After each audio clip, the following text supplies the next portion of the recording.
Hola, buenos días. Yo soy Maite Seguinolaza y hoy vamos a ver la semiología y fisiopatología del sistema nervioso. Entonces, primero vamos a ver los órganos de los sentidos, donde veremos la vista, la audición, el gusto y el olfato. Y luego pasaremos a la exploración neurológica, donde veremos la anamnesis, donde entra el interrogatorio, la historia de la enfermedad, los antecedentes personales y los antecedentes familiares, y el examen físico, donde veremos 14 puntos distintos que hay que fijarse en la exploración física, que son la facies, la marcha, los planes craneales, la motilidad, los reflejos, el tono, el trofismo, la coordinación, los movimientos anormales involuntarios, la sensibilidad, la apraxia, la anosia, el lenguaje y la conciencia, ¿vale? Y con esto terminaremos la exploración neurológica. Entonces, primero, como hemos dicho, empezamos por los órganos de los sentidos y la vista. Entonces, la visión, el órgano principal de la visión es el ojo humano, ¿vale? Entonces está constituido por diversas estructuras que se sitúan dentro y fuera de la cavidad orbitaria. Entonces, la cavidad orbitaria u órbita es la cavidad ósea de forma piramidal con vértice posterior, ¿vale? Entonces está formada por 7 huesos del cráneo que contienen en su interior el globo ocular, sus músculos, vasos y los nervios también, ¿vale? Entonces aquí vemos un ojo, un globo ocular dentro de su órbita. Entonces vamos a mirar un poquito la órbita. Os he puesto una foto donde cada hueso está pintado de diferente color para que lo veáis mejor, ¿vale? Entonces vemos que está formado por varios huesos, os los voy a señalar. Entonces tenemos el hueso frontal, aquí de azul, luego tenemos el esfenoidal, que está aquí de amarillo, el maxilar, que está aquí de verde, ¿vale? Que tiene parte también dentro de la órbita. Está el arco cigomático, que es el externo al maxilar, ¿vale? Que es el naranja, el vómer, que está aquí dentro, que es la parte interna de, la pared interna del globo ocular, o sea, de la órbita, perdón. La apófisis orbitaria del palatino, que tenemos aquí un pequeñito hueso, ¿vale? Que será el hueso palatino, que simplemente tiene pues una apófisis ahí, que también forma parte de la órbita. Y por último, el etmoides, ¿vale? Que lo tenemos ahí, aquí, de blanco, ¿vale? Que es también la parte posterior interna de la órbita. Entonces, como hemos dicho, 7 huesos que forman la órbita, ¿vale? Y luego tendremos dentro unos agujeros por donde van a pasar los nervios, los vasos y las venas. Entonces tenemos el conducto óptico donde pasa el nervio óptico, tenemos aquí el redondito, tenemos la hendidura esfenoidal y tenemos la hendidura esfenomaxilar, ¿vale? Tener en cuenta, esfenoidal está dentro del esfenoides y el esfenomaxilar está entre esfenoides y maxilar, ¿vale? Para que lo recordéis mejor. Entonces, vamos a hablar de los párpados. Son 2 pliegues cutáneos, o sea, de piel, móviles, que cierran por delante la cavidad orbitaria y protegen el globo ocular de la luz excesiva o de cuerpos extraños, ¿vale? También cubren los ojos durante el sueño y así ayudan a que no se deshidraten, ¿vale? Lo mantienen húmedo distribuyendo las lágrimas sobre los globos oculares. Entonces, el párpado superior, vemos en la foto también, y bueno, ya lo sabemos, tiene mayor movilidad que el inferior, ¿vale? Porque es más grande, se mueve más. El inferior está mucho más inmóvil. Entonces, comprende en su porción superior el músculo elevador del párpado superior, ¿vale? Tiene arriba el músculo elevador del párpado. Entonces, externamente están cubiertos de una piel muy fina e internamente por una mucosa que se llama conjuntiva, ¿vale? Entonces, el esqueleto del párpado lo constituye una fina capa de tejido conectivo. Entonces, tendríamos la piel, la conjuntiva y en medio el tejido conectivo. Entonces, en la cara interna de los párpados tenemos glándulas sebáceas o glándulas de meibomio. Luego vamos a ver una foto de un corte que se verá mejor. Entonces, la secreción de las glándulas de meibomio lo que hace es impedir que los párpados se adhieran uno al otro, ¿vale? Entonces, en el borde de los párpados tenemos unos pelos cortos que protegen al ojo de la entrada de cuerpos extraños, ¿vale? Que son las pestañas. Y asimismo, pues por arriba del párpado superior tenemos las cejas en forma de arco que protegen también el globo ocular contra cuerpos extraños y del sudor también, ¿vale? Entonces aquí vemos un corte donde vemos un poquito mejor el párpado, ¿vale? Superior e inferior. Entonces tenemos, lo vamos a mirar aquí, tenemos primero de todo una conjuntiva palpebral, ¿vale? Ahí se ve, que es la parte más interna. Luego tenemos las glándulas tarsales de meibomio, que es ese conductito que vemos que tiene como salientes, que son las glandulitas, y entonces el agujero donde sale la secreción de las glándulas de meibomio será la abertura de las glándulas tarsales, ¿vale? Veremos ahí, si todos miramos dentro, o sea, en la raya, en la línea del agua del ojo, veremos unos puntitos pequeñitos que son la salida de las glándulas de meibomio. Y luego tenemos aquí los pelos, que son las pestañas o cilios, como le llaman, y luego alrededor las glándulas sebáceas, ¿vale? Y por supuesto la piel de fuera. Ah, bueno, en esta foto también es importante que veáis, que luego más adelante lo veremos. Como hemos dicho, esta es la conjuntiva palpebral y la conjuntiva vulvar, ¿vale? Y aquí dentro, entre las dos, tenemos el tarso, que se llama, ¿vale? El tarso superior. Es como un hueco que está entre el globo ocular y la pestaña, o sea, el párpado.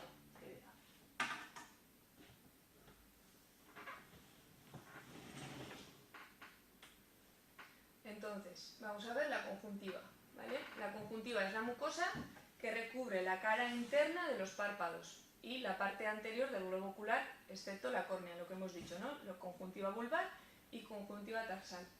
Entonces, la conjuntiva se continúa con el epitelio que cubre la córnea. Entonces, es una cubierta protectora que está muy vascularizada. Entonces, está compuesta por un epitelio cilíndrico estratificado, que es simplemente histología, y tiene muchas células caliciformes. Entonces, por ejemplo, cuando vemos una hemorragia conjuntival, que le llamamos, es esta foto que os he puesto, la conjuntiva, como hemos dicho, está muy vascularizada, ¿vale? Entonces, solo está en el tarso, en la parte interior del párpado y en la parte superficial del globo ocular sin coger la córnea, ¿vale? La córnea no tiene conjuntiva. La conjuntiva solo está en la parte blanca, entre comillas, del ojo. Entonces, cuando tenemos una hemorragia, podemos ver que esa hemorragia está en la conjuntiva y respeta la córnea, ¿vale? Porque en la córnea no hay conjuntiva, es simplemente se ha explotado un pequeño vaso y entonces hay una hemorragia. Entonces, ahora vamos a ver el aparato lagrimal y es la estructura que produce y que drena las lágrimas, ¿vale? Entonces tenemos las glándulas lagrimales que están en el ángulo superoexterno de la órbita, como vemos ahí dibujado, aquí en el ángulo superoexterno de la órbita, y producen las lágrimas, ¿vale? Y la lágrima es una solución acuosa que contiene sales, moco y lisocima. Entonces, luego con el movimiento del pestañeo lo que conseguimos es que la lágrima se extienda por todo el ojo y así evita que se seque. Y luego las lágrimas se recogen en el borde interno de los párpados, donde se encuentra el saco lagrimal, ¿vale? Y de aquí, a través del conducto lacrimonasal, drena las fosas nasales, justo por debajo del cornete nasal inferior. Tenemos 3 cornetes, inferior, medio y superior, pues este drena en el cornete nasal inferior, ¿vale? Por debajo. Entonces, por eso, por ejemplo, cuando lloramos solemos moquear, no es que moqueemos, es que las lágrimas se drenan por la nariz y entonces tenemos secreción lacrimal, pero por la nariz nasal, ¿vale? Entonces, se producen ahí, van por todo el ojo para que no se seque y se drenan aquí. Va por el conductito al sacro lacrimal y por ahí baja a la fosa nasal. Entonces, la secreción lagrimal sería la secreción acuosa de las glándulas lagrimales más la secreción mucosa de la conjuntiva más la secreción sebácea de las glándulas sebáceas de los párpados, de las glándulas de meibomio que hemos hablado antes, ¿vale? Si sumamos estas 3, tendríamos la secreción lagrimal. Entonces, ahora vamos a ver los músculos extraoculares, ¿vale? Son 6 y permiten el movimiento del globo ocular en todas las direcciones. Entonces, están inervados por los pares craneales 3, 4 y 6, y estos músculos son el recto superior e inferior, el recto externo e interno, el oblicuo superior y el oblicuo inferior o menor, ¿vale? Entonces, en esta foto vemos cada uno de ellos, vemos el globo ocular, vemos el recto superior que está arriba, el recto inferior que está abajo, el recto medial y el lateral, que uno está lateral y el otro está medial, y luego el oblicuo superior o mayor, que este tendría un recorrido así un poquito sinuoso, y el oblicuo inferior, que también tiene un recorrido sinuoso, pero en la otra dirección, ¿vale? Porque esto es lo que se van a dedicar, es a girar el globo ocular, ¿vale? No mirar hacia izquierda o derecha, sino van a hacer una rotación del globo ocular. Entonces, aquí vemos la función de los músculos, ¿vale? Tenemos la elevación, que estará hecho por el recto superior y el oblicuo inferior. Los oblicuos hay que acordarse que hacen lo contrario, ¿vale? El oblicuo inferior eleva el ojo, el oblicuo superior desciende el ojo. Luego tenemos la abducción, que estará hecho por el recto lateral y también participan el oblicuo superior y el oblicuo inferior. La depresión, que participará en el oblicuo superior, que hemos dicho que también baja un poquito el ojo, y el recto inferior. Y la aducción, que sería el recto medial, el recto superior y el recto inferior, los que moverían un poquito el ojo hacia ese lado, ¿vale? Entonces, vamos a ver ahora el globo ocular. Vamos a dividir el globo ocular en dos partes funcionales, o bueno, por lo menos para ser más fácil de entender o de explicar. Entonces, vamos a ver las paredes del globo ocular, o sea, lo de fuera del globo ocular, y luego vamos a ver lo que hay dentro, ¿vale? La cavidad interna del globo ocular, para que lo entendáis mejor. Entonces, uy, me he ido arriba, perdón. Entonces, vamos a ver primero las paredes del globo ocular, ¿vale? Entonces, como hemos dicho, el globo ocular es el órgano de la visión, el órgano más importante de la visión, y entonces está situado en la parte anterior o dentro de la órbita, ¿vale? Que está rodeado por grasa periocular que lo protege de golpes o de traumatismos. Y está compuesto por 3 capas concéntricas, que quiere decir que es como si fuera una esfera, por encima una esfera un poquito más grande y por encima justo una esfera un poquito más grande, ¿vale? Como si fueran tres esferas unidas, pegadas, formando el globo ocular, ¿vale? 3 capas. Entonces tenemos la capa fibrosa, que es la más externa de todos, que sería la que vemos en esta imagen como blanca, ¿vale? La capa blanca de fuera, y es la que vemos normalmente, que sería la capa fibrosa. Luego tenemos la capa vascular o úvea, que aquí, como veis, la segunda capa tiene venas y arterias, ¿vale? Capa vascular o úvea.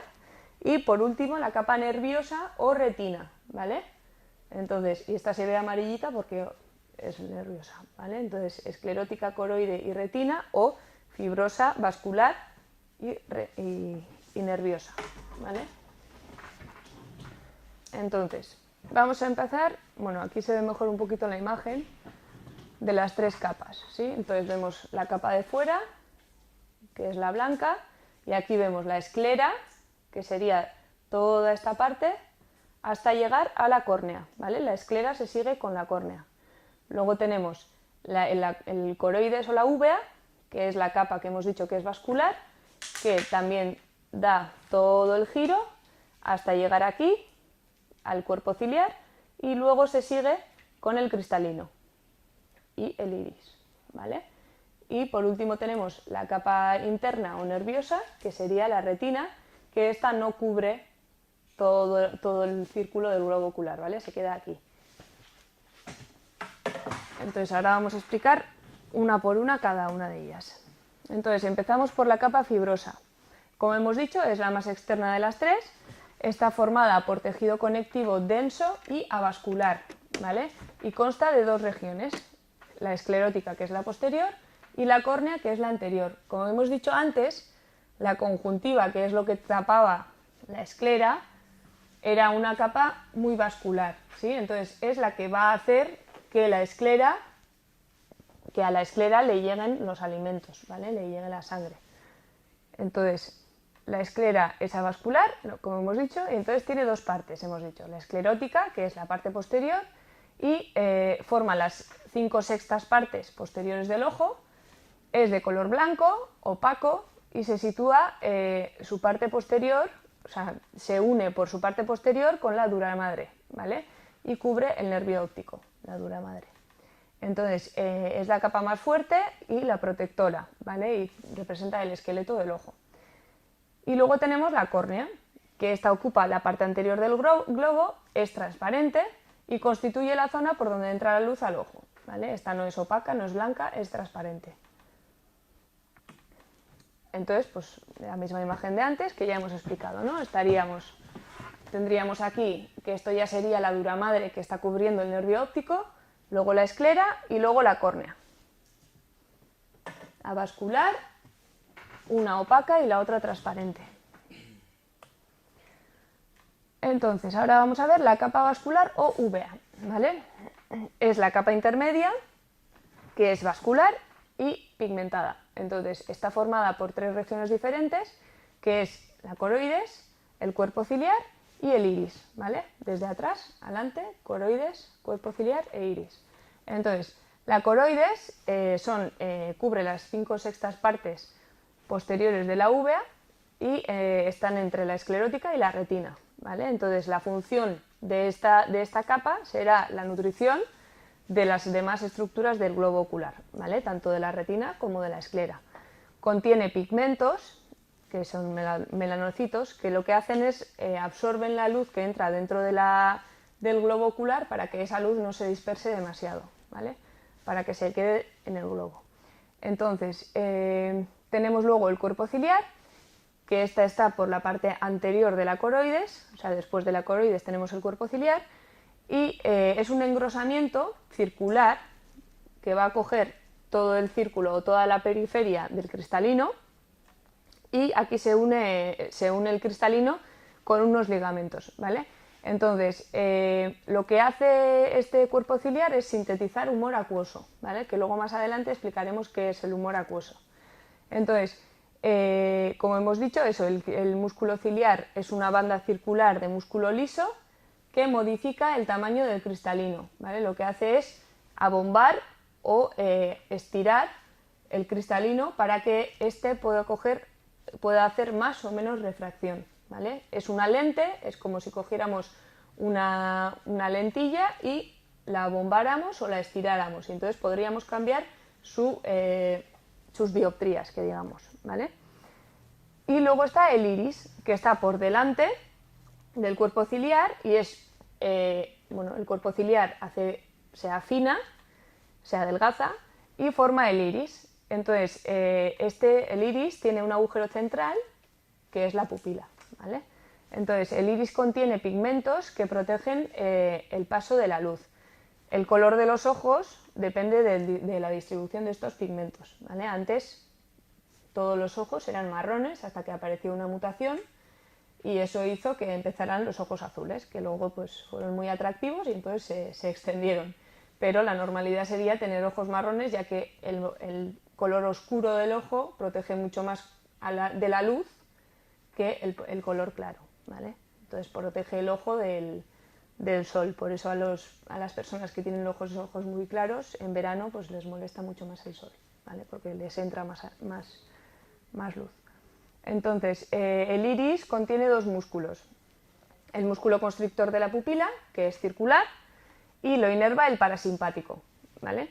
Y luego está el músculo dilatador de la pupila, que es radial, y lo inerva el simpático. Para que os acordéis, el simpático os abre la puerta y el no simpático os la cierra. Entonces, miosis o pupila pequeña, parasimpático; midriasis, pupila grande, puerta abierta, simpático, ¿vale? Entonces, modifica la medida de la pupila para regular la cantidad de luz que entra en el ojo, ¿vale? Entonces, digamos que es el diafragma, lo que en una cámara sería el diafragma del ojo, ¿vale? Aumenta o disminuye el tamaño de la pupila para que entre más o menos luz. Entonces, aquí vemos un poquito mejor la uvea, que sería este color, no sé, morado o lo que sea, que está en medio. Entonces las 5/6 partes son uvea, luego hay unos salientes que son el cuerpo ciliar, ¿vale? Que estos están unidos con un ligamento a la lente, que es el cristalino, ¿sí? Y forman el humor acuoso. Y luego por delante acaba en el iris, ¿vale? Que es de coloración distinta dependiendo de cada uno, y que en medio tiene un agujero que es la pupila, que puede agrandarse con el nervio simpático, o sea, hacer midriasis, o hacerse pequeño, miosis, por el nervio parasimpático. Entonces, ahora vamos a empezar, bueno, vamos a seguir con la capa sensorial o retina, que es la última capa de las tres, ¿vale? Que es la más interna. Entonces, es una capa nerviosa y está formada, si la miramos histológicamente, o sea, con el microscopio, por 10 capas de células, ¿vale? Entonces aquí vemos una foto de, mirando con microscopía, o bueno, acercándonos mucho más a la imagen, lo que veríamos en esta zona, ¿vale? Veríamos aquí el nervio óptico. Entonces el nervio óptico no son más que muchas fibras que vienen de toda la retina, de las células que salen de la retina, ¿vale? Luego vamos a explicar un poquito las diferentes células que hay. Entonces aquí vamos a ver la histología de la retina, ¿vale? Entonces está formada por 10 capas de células, entre las que están los receptores de luz o fotorreceptores, ¿vale? Estos transmiten la información visual al nervio óptico. Entonces los receptores son conos y bastones, ¿vale? En la imagen vemos claramente cuáles son los bastones, porque tienen forma de bastón, y los conos, ¿vale? Que tienen forma, pues, de cono o de lo que sea. Entonces, en la imagen está representada así para que sea más fácil recordarlo: conos de colorines, bastones blanco y negro, ¿vale? Entonces los conos son receptores sobre todo de los colores y principalmente responsables de la capacidad de resolución de los objetos, o sea, la vista fina. Y luego los bastones, su principal función es la visión nocturna, ¿vale? El blanco y negro en general. Entonces aquí vemos 3 capas distintas, que son primero los conos y bastones, que se van a unir a las células bipolares, que básicamente son unas neuronas de conexión, que van a conectar los conos y bastones con las células ganglionares. Y las células ganglionares van a mandar su fibra, cada uno la suya, con lo que hayan recibido, y se va a ir a formar el nervio óptico, ¿vale? Entonces, en la consulta del oftalmólogo, o incluso en el de médico, en el de primaria, tenemos estos dos aparatos para ver el fondo de ojo, ¿vale? Es importante, si queremos valorar la retina o valorar cómo está la uvea, o sea, los vasos sanguíneos del ojo, mirar el fondo de ojo. Entonces lo que hacemos es aprovechamos que tenemos la córnea y el cristalino, que son transparentes, y que igual que la luz, nosotros también podemos mirar a través de ello, ¿vale? Igual que pasa la luz, nosotros también podemos pasar. Entonces tenemos dos objetos. Uno sería el oftalmoscopio, que es lo que normalmente solemos usar los médicos de atención primaria, que es lo que tenemos en consulta, y luego lo otro sería la lámpara de hendidura, que eso solo lo tendrían pues, o en urgencias hospitalarias o si no en las consultas de oftalmología. Y ellos con unas lentes especiales podrán ver también el fondo de ojo. Es bastante más difícil la oftalmoscopia directa, pero bueno, hay que hacerlo con la pupila bien dilatada para que se vea mejor, y ahí podemos distinguir diferentes zonas en la parte posterior del ojo, ¿vale? Veríamos la retina, que transparenta, ya que la retina es amarilla y es muy finita. Por detrás de la retina veríamos la capa vascular, ¿vale? La uvea. Entonces veríamos todas las arterias del fondo del ojo. Y luego tendríamos dos partes, que sería la fóvea y la mácula, que luego vamos a explicar cada uno lo que es y por qué son importantes a la hora de la exploración del fondo del ojo, ¿vale? Entonces, lo que he dicho, si miramos desde la córnea el interior del ojo, vemos el fondo de ojo, ¿vale? Entonces vemos un color rosa anaranjado, que es la coroides, que se transparenta a través de la retina. Entonces, en la parte posterior de la retina podemos distinguir una zona más pálida, que es la papila óptica o mancha ciega, y es el lugar donde sale el nervio óptico del globo ocular, ¿vale? Entonces, la papila contiene solo fibras nerviosas, como hemos dicho, que venían de las células ganglionares todas las fibras para llegar al nervio óptico.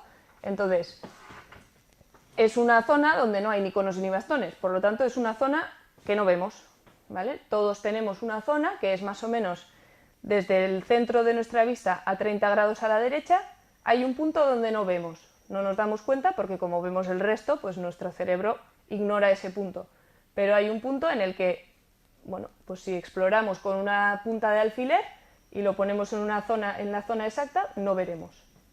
Entonces, lo que vamos a ver es esto, lo que hemos dicho, el nervio óptico que entra, bueno, que sale del globo ocular por aquí, por la mancha ciega, que es donde no vemos. También los vasos, las arterias, salen por ahí. Y luego vamos a ver la fóvea central o el punto de mejor visión del ojo, ¿vale? Está más o menos a unos 3 milímetros de la papila.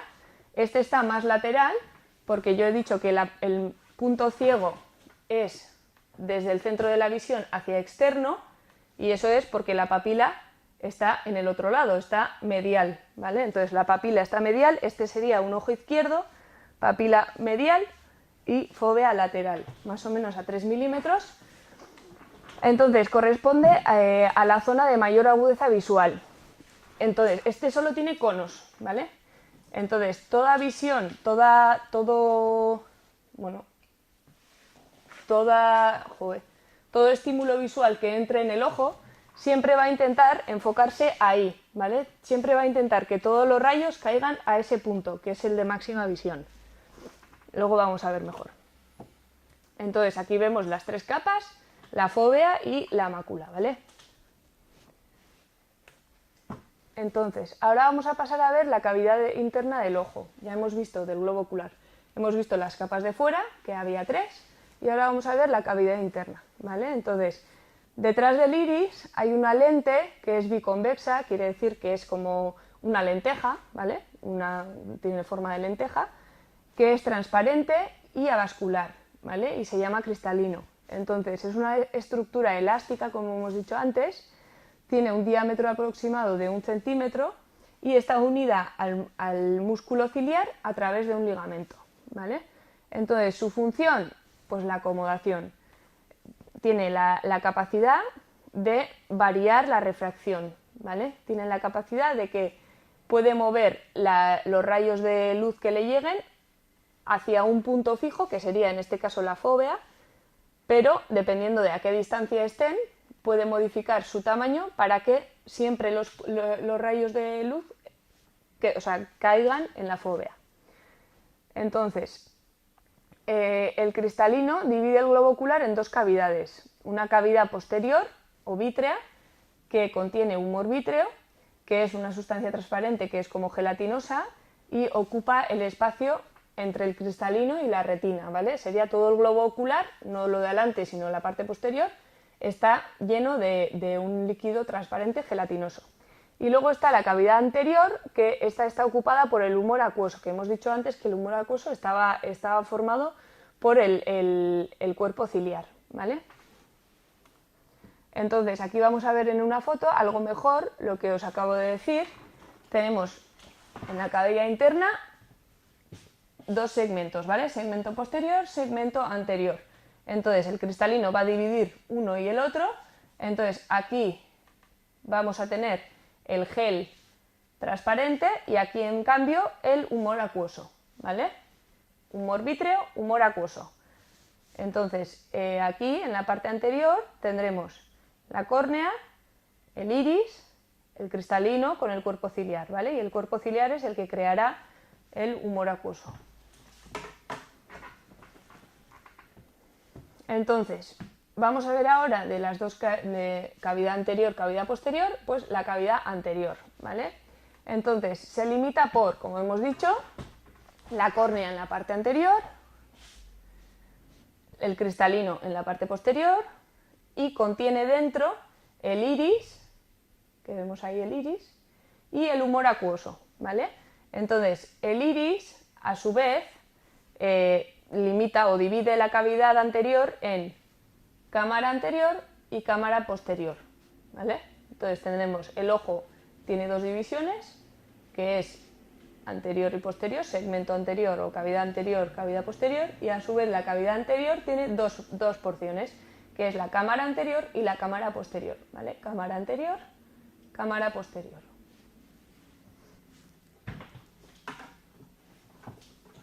Entonces, bueno, vamos a explicar el humor acuoso, cómo se crea o cómo circula, ¿vale? ¿Para qué es el humor acuoso? Bueno, el humor acuoso se sintetiza en el cuerpo ciliar y pasa a la cámara anterior a través de la pupila, ¿vale? Entonces, se reabsorbe hacia la sangre venosa a través de unos espacios que están situados en el ángulo que forman el iris y la córnea, que se llama ángulo iridocorneal, ¿vale? Entonces, lo que hace el humor acuoso es proporcionar nutrientes al cristalino y a la córnea, que hemos dicho que son estructuras avasculares, ¿vale? No tienen arteria ni vena. Entonces, algo les tiene que alimentar.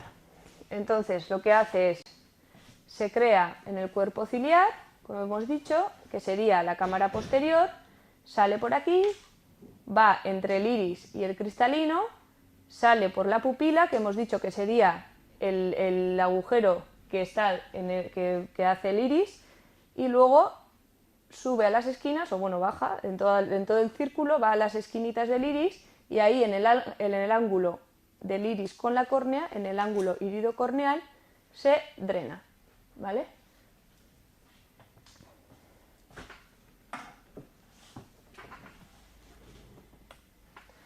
Entonces, por último, la fisiología de la visión, ¿no? Pues para una correcta visión es preciso que la imagen que estamos mirando se refleje en la retina, ¿no? Como hemos dicho. Entonces, los rayos luminosos o los rayos de luz entran por las capas translúcidas del ojo, que serían la córnea, el humor acuoso, el cristalino y el humor vítreo, y se reflejan en la retina posterior. Entonces, la capacidad de refracción del ojo depende de cada estructura ocular. Entonces, la córnea tiene 2/3 de la capacidad de refracción y el humor acuoso, vítreo y cristalino tienen el tercio restantes, ¿vale?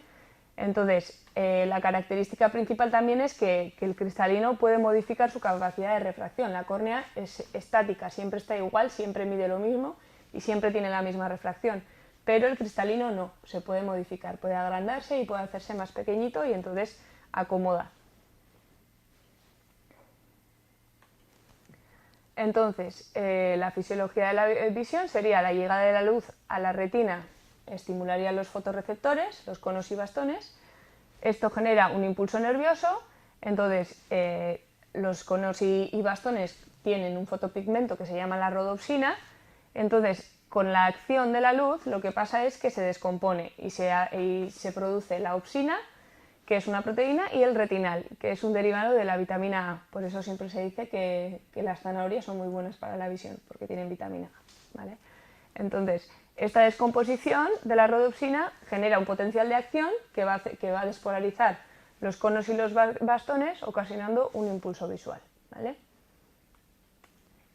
Entonces, estos impulsos nerviosos se transmiten a través del nervio óptico hacia el quiasma óptico, donde las fibras de los dos nervios se cruzan parcialmente. Luego vamos a ver una foto algo mejor para ver cómo va el nervio óptico, ¿vale? Por dentro del cerebro. Entonces, aquí se explica que se cruzan solo las fibras que provienen de la retina nasal, que eso lo vamos a explicar luego, que recogen los impulsos del campo visual temporal o externo, y que las fibras de la retina temporal no se cruzan, pero bueno, luego lo explicamos. Entonces, desde el quiasma óptico, las fibras van hacia el tálamo, formando la cintilla óptica, y desde aquí al córtex occipital o área visual primaria, ¿vale? Entonces, la refracción, ¿vale? Como veis aquí tenemos la córnea, el iris, y la pupila y el cristalino, que sería esto. Entonces la luz pasa por el medio de los tres, y el humor acuoso y el humor vítreo, y llega hasta la retina en un punto, ¿vale? Entonces, vamos a ver los defectos de refracción, cuando alguien es miope o alguien tiene astigmatismo o lo que sea. Entonces, ¿qué pasa? un ojo normal lo que hace es coge los haces de luz y los concentra todos en un punto que sería la fóvea, ¿sí? Y todas las ondas caen justo en la fóvea. ¿Qué pasa con un ojo miope? Un ojo miope suele ser más grande de lo habitual, ¿vale? Es un ojo con un tamaño más grande de lo habitual. Entonces, lo que pasa es que cuando llegan los estímulos de luz, el ojo lo que hace es confluirlos, pero no en la retina, sino un poquito más adelante, ¿vale? Porque el ojo es más grande. Si el ojo fuera más pequeño, caerían justo en la fóvea, pero al ser más grande, lo que hace es que llegan a un punto en medio del ojo y luego se expanden otra vez para cuando llegan a la retina. Entonces la imagen se ve borrosa. Y en cambio, en un ojo hipermétrope, lo que pasa es todo lo contrario, es un ojo pequeño, entonces los haces de luz, en vez de caer justo en la retina, caen más lejos. Entonces en la retina también caen borroso. Lo que nosotros hacemos con unas lentes, con unas gafas o unas lentillas, es cambiar la refracción que pueden tener la córnea y el cristalino, y entonces lo que hacemos es que los haces lleguen justo a la fóvea, ¿vale? Cuando se hace, por ejemplo, una intervención quirúrgica también del ojo, lo que hacemos es o metemos una lente intraocular que caería aquí en el cristalino, entonces ponemos una lente que haga la refracción que necesita, o si no, lo que hacemos es modificar el tamaño de la córnea. Si tenemos pocas dioptrías, lo que hacemos es modificar el tamaño de la córnea, lo rascamos un poquito y le quitamos capas para que tenga pues la refracción que queramos, ¿vale? Vale. Entonces, con esto hemos terminado la fisiología de la visión.